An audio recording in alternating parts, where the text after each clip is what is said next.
Oke teman-teman semua, jadi kali ini gue akan ngebahas salah satu keyboard yang udah gue pakai dari lama. Ini namanya Rexus M71 Classic. Nah, kalau nggak salah di perilisannya itu Rexus R71 ini munculin dua versi ya. Jadi yang satu tuh yang klasik, which is yang ini yang gue punya sekarang. Terus yang satu lagi itu dia R71 Pro, yang dimana tuh ada mode Bluetooth sama wireless ya kalau nggak salah kayak gitu. Nah, jadi yang gue punya sekarang adalah Daxa M71 yang classic, like as you can see, ini ada tulisan classic ya cuy. Dan ini gue beli udah lama banget, bisa dilihat ya cuy. Kayak bagian untuk standnya itu udah kotor banget di magnetnya. Tapi ini masih bisa nempel cuy, jujur masih bisa nempel. Tuh, aman aja dan aman gitu. Dia udah kotor banget, tapi ya udah. Gue mau bahas ini karena ini salah satu laptop perang yang gue kok laptop perang sih? Ini salah satu keyboard perang yang gue pakai dan gue cinta banget sama ini keyboard karena ke fleksibilitasnya aja sih gitu. Oke. Nah, jadi Rexus Daxa M71 Classic ini itu layoutnya itu 65% ya guys. Dia cuma 65% dan dia punya software sendiri juga yang dimana itu bisa kita setting makronya, bisa kita setting makronya, warnanya, terus suara juga bisa satu-satu ya kalau nggak salah. Jadi kayak per keysnya beda-beda juga, sama kayak Royal Clutch RK68 Plus yang sempet dibahas kemarin juga. Nah, dan keyboard ini itu menurut gua salah satu keyboard yang enak gua kotak-atik gitu. Kenapa gue bilang demikian? Jadi sebentar, gue tuh sebenarnya nggak terlalu suka pakai stand ininya cuy, makanya nggak gue pakai gitu, dan dia akhirnya mengotor gitu. Gue taruh sini aja dah. Nah, jadi kenapa gue bilang dia enak banget di kutak-atik gitu? Karena keyboard ini itu satu, dia kan ya ini bawahnya plastik ya, jadi enteng untuk di apa-apain, kayak gampang banget untuk dilepas segala macem. Di sini bisa dilihat ada screw, housing screw-nya ada 6 kurang lebih ya, di tengah 2, kiri kanan 2, dan dia kosong aja, ya udah kayak gini aja plastik gitu. Dan di bawahnya, dari bawaannya pun nggak ada apa-apa, nggak ada foam segala macem, beda sama kayak yang ada di WK75 ini.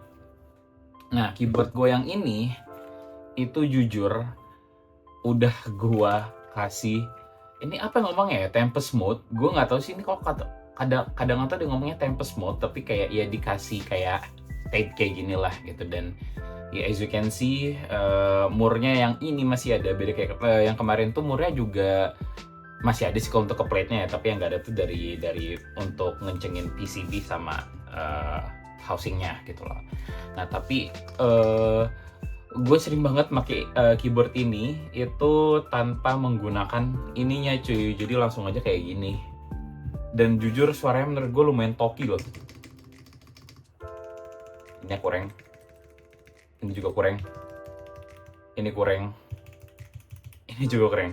Tapi ya spasinya menurut gue lumayan oke loh. Kayaknya yang sisanya ini kayak save, enter segala macamnya, kayaknya gue kebanyakan ngasih loop di stabilizer, nah jadi kayak ya terlalu basah, terlalu becek gitu cuy, jadi ya kurang. Nah, jadi tampilannya seperti ini, tapi ya kalau dibuka sih gue agak ngeri dibuka karena udah agak lama, tapi ya well gitu. Ini gue tambahin juga kayak foam tipis banget cuy gitu, dan ya nggak terlalu ngefek sih kayaknya ya, harusnya mungkin ditambahin sedikit gitu. Dan di sini keycapsnya udah gue ganti cuy, pakai chopper.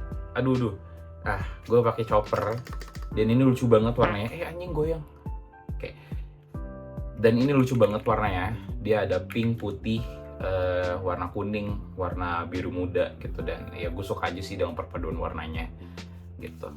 Dan di sini gue juga udah make switch yang gue ganti. Jadi nama switchnya tuh gue lupa ya apa. Pokoknya dia yellow switch, terus dia milky gitu. Dan gue suka banget bunyinya sih. Kita coba cek ya. Anjing, kalau kebuka bro, what the hell. Nah, gua udah make Switch Milky, bisa dilihat di sini. Switch Milky yang dimana enak banget, enteng banget. Gua pakai buat main game, gua pakai buat main Dota, main CS. Ini enak banget, enteng banget pokoknya. Dan oke, wait, gua pasang lagi dulu ya. Mana lagi tadi anjing? Pasti ini ya. Ya kalau salah ya udahlah, tinggal dipasang ulang gitu. Nah, dan ini cuy, ini keyboard perang lah gitu ya. Gue udah utak-atik ini keyboard udah lumayan sering banget gitu, sampai ya sebenarnya bisa dilihat ya. Ini gue nggak tahu kelihatan apa kagak kalau di kamera, tapi ini papan PCB-nya itu nggak terlalu lurus cuy. Nah, tuh, aduh gue nggak tahu dah. Jadi dia tuh sebenarnya agak kayak peot gitu.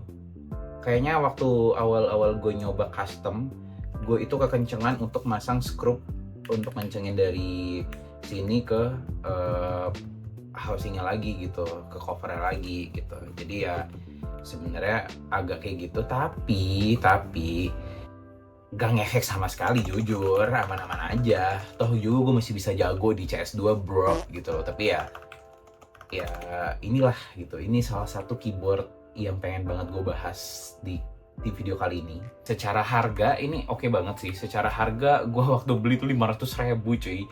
Iya mahal banget sih memang waktu itu. Gue gak tahu nih beli udah dari tahun berapa jujur gitu. Jadi sekarang kalau gue cek di harga tempat gue beli dulu tokonya, itu masih berapa ya? Masih 500 ribuan juga gitu. Tapi kalau gue cek di online sih kayaknya harusnya udah turun ya, dan kayaknya jarang peminat lagi nih sekarang gitu loh. Karena ya nanggung gitu. Kenapa nggak langsung kayak ya 75 aja gitu. Dan di harga 500 ribu sekarang itu kita bisa dapet yang udah ada 5 layer kayak di WK75 ini gitu. Tapi ini nanti aja dibahasnya gitu. Mungkin kita coba typing test ya guys gitu. Kita konekin dulu. Oke, alright. Mana ya? Oke. Kita coba typing dulu guys.